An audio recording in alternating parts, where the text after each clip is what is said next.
ఇందిరాగాంధీ జయంతి సందర్భంగా ఇందిరమ్మ చీరల పంపిణీ కార్యక్రమాన్ని సీఎం రేవంత్ రెడ్డి ప్రారంభించారు. ప్రజెంట్ ఇక్కడ మనం చూస్తున్న ఈ గ్రౌండ్ లో కూడా నక్లెస్ రోడ్ లో మొత్తం పెద్ద ఎత్తున కూడా అన్ని జిల్లాల నుంచి కూడా స్వయం సహాయక మహిళా సంఘాల నాయకులు నేతలంతా కూడా వచ్చారు ఇందిరమ్మ చీరల కోసం. మరి వీళ్ళకి చీరలు అందాయా లేదా ఒకసారి వాళ్ళని అడిగి తెలుసుకుందాం. అమ్మ చెప్పండి, ఎక్కడి నుంచి వచ్చారమ్మా మీరు? ఎప్పుడు వచ్చారు? ఉదయం వచ్చారా? చీరలు వచ్చినాయి మీకు? ఇందిరమ్మ చీరలు వచ్చినాయి? ఎందుకు రాలేదమ్మా? మీ గ్రూప్ లో ఎంతమంది ఉన్నారు సభ్యులు? 10 మంది. మరి ఏం చెప్తారు? మరి గత బీఆర్ఎస్ కేసీఆర్ గవర్నమెంట్ ఇచ్చిన చీరలు బాగున్నాయా, ఇప్పుడు బాగున్నాయా? ఇప్పుడు బాగున్నాయి.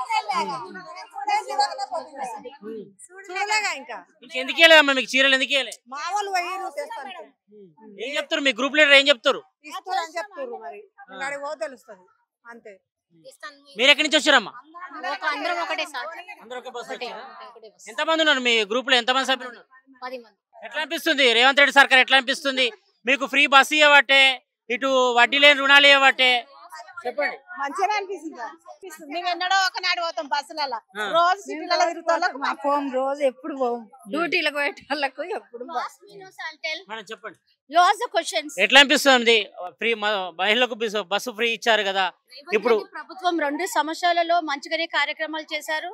ఫ్రీ బస్ ఇచ్చారు సార్, ఫ్రీ కరెంట్ ఇచ్చారు, మళ్ళీ ఏమో సన్న బియ్యం ఇచ్చారు, వాట్ మోర్ మన ఇండ్లు ఇచ్చారు. ఇవన్నీ ఇందిరమ్మ ఇల్లు ఇస్తున్నారు. ఇవి చేశారు. అతను 2 ఏళ్ళు కంప్లీట్ కాకముందే చేశారు. ఇంకా ఆడవాళ్ళు కోటేశ్వర్లు కావాలని అనే ఉద్దేశము. లోన్ వచ్చిందమ్మా? స్వయం సహాయక సంఘం లోన్ వచ్చిందా మీకు? వచ్చింది సార్. వాడుకుంది. ఇచ్చారమ్మా? నాకు 1,80,000 ఇచ్చారు. అది తీర్పేశాను. వడ్డీ లేని రుణం రాలేదు. కాకపోతే నాకు ఇందిరమ్మ ఇల్లు రాలేదు సార్. అంటే ఇవి బతుకమ్మ చీరలే ఇందిరమ్మ చీరలే పేరు తీస్తారు కదా, దీని పట్ల మీరేం చెప్తారు? నాకు మంచిగానే అనిపిస్తుంది ఇందిరమ్మ ఇల్లు అని. ఎందుకంటే బతుకమ్మ అంటే ఇది మన తెలంగాణ ప్రభుత్వం కిందికి వస్తుంది. అదే ఇందిరమ్మ అనగానే మనం కాంగ్రెస్ ది గుర్తొస్తుంది. ఇప్పుడు పార్టీ ప్రజెంట్ కాంగ్రెస్ కదా, ఆమె పుట్టినరోజు సందర్భంగా మనకు డిస్ట్రిబ్యూట్ చేస్తున్నారు సారీస్. అమ్మ చెప్పండి, ఎక్కడి నుంచి వచ్చారమ్మా? ఎన్ని గంటలకు వచ్చారు? మేము ఒక 10 గంటలకి 10:30కి వెళ్ళినాం. ఏ జిల్లా మీది? ఏ జిల్లా? శంషాబాద్, సుల్తాన్పల్లి. మీకు ఇందిరమ్మ చీరలు వచ్చినాయా? రాలేవు. టోపీలు కూడా రాలేవు మాకు. ఒక పెరుగు ప్యాకెట్ ఇచ్చారు, ఒక నీళ్ళ ప్యాకెట్ ఇచ్చారు. చీరల గురించి అని కూర్చున్నాం. మీకు ఏం లేదు. మీ గ్రూప్ లీడర్ ఎక్కడ ఉన్నారు? సార్ వచ్చిండో ఎక్కడ ఉండేమో. మీరు ఎక్కడి నుంచి వచ్చారు? మా సుల్తాన్పల్లి. గ్రూప్ లో ఎంతమంది సభ్యులు ఉన్నారు? 12 మంది ఉన్నాం.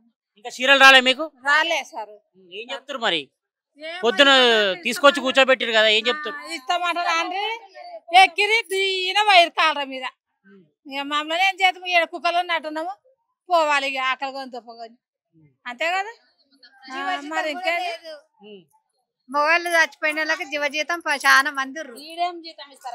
మరి జీతాలు ఇవ్వాలే కదా, ఇవ్వాలేగా. కేసీఆర్ ఉన్నప్పుడు లేవు జీవజీతాలు. మరి అవి ఎందుకు వస్తలేవో మరి తెలియాలి. ఇక్కడ చూస్తున్నాం కదా, కొంతమంది మహిళలకు ఇందిరమ్మ చీరలు రాకపోవడంతో రాష్ట్ర గవర్నమెంట్ పై అసహనం వ్యక్తం చేస్తున్నారు. అయితే ఉదయం నుంచి కూడా తాము పడిగాపులు కాస్తున్నామని, ఇంకా మాకు ఇందిరమ్మ చీరలు అందలేదనే ఒక ఆవేదన అయితే ఆ మహిళా స్వయం సహాయక సంఘాల నాయకులు అయితే వ్యక్తం చేస్తున్న పరిస్థితి ఇక్కడ చూస్తున్నాం.